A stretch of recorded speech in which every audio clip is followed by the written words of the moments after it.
Hi everybody, I want to show you a clip of Mosab Hassan Yousef, who is known as the son of Hamas. That's what his book was called, and he is a son of one of the founders of the Hamas movement, Hassan Yousef. And here he is talking to a group of college students in America recently. And I want to share this video with you because I think he makes a really important point that sometimes gets lost in the whole debate around Israel. So much of the debate goes back to, well, Israel took over the land, it occupied the land, it stole the land, and therefore anything and everything is justified. But have a look at this point that he makes. Of course, saying that is nonsense, but I think this is a really important point that he makes, and I want to reflect on it now. Have a look at what he says. But the Arab nations insisted since 1948, since the establishment of the State of Israel, to annihilate the State of Israel first, before they establish an Arab state.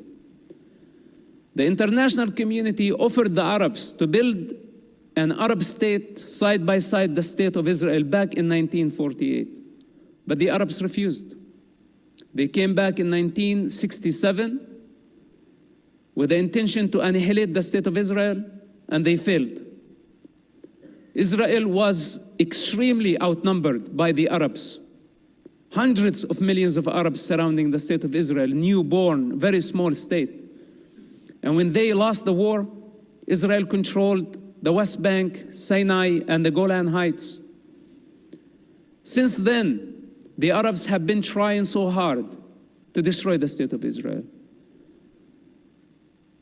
95% of the wars between Arabs and Israel were initiated by Arab countries against Israel, where Israel is always at defense. So we have a big problem. And we cannot just take sides without educating ourselves on what's really going on. Now, a really important point that I think he's making in this clip is that he said that the Arabs, remember, the Arabs attacked first.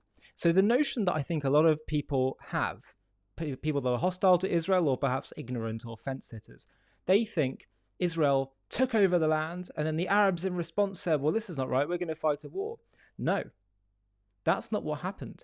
The displacement of the Arabs, known as Palestinians, but just Arabs in the region, there was never a Palestinian state, so I'm not even sure we should start to be qualifying that term, but let's just say the Arabs in the region, the displacement that occurred happened after they decided to go to war against Israel. The United Nations created a partition plan for two states, a Jewish state and an Arab state. A Jewish state, remember, had been there before 2,000 years ago. An Arab state never had been. But anyway, they were prepared to split the land in two. And in response to that, no taking over of land, just you're going to have two states, a Jewish state, and there'll be some Arabs that live there, and an Arab state, and hopefully there'll be some Jews that will live there. But that's when they reacted and launched a war. And the displacement only occurred when Israel responded and had to fight a war.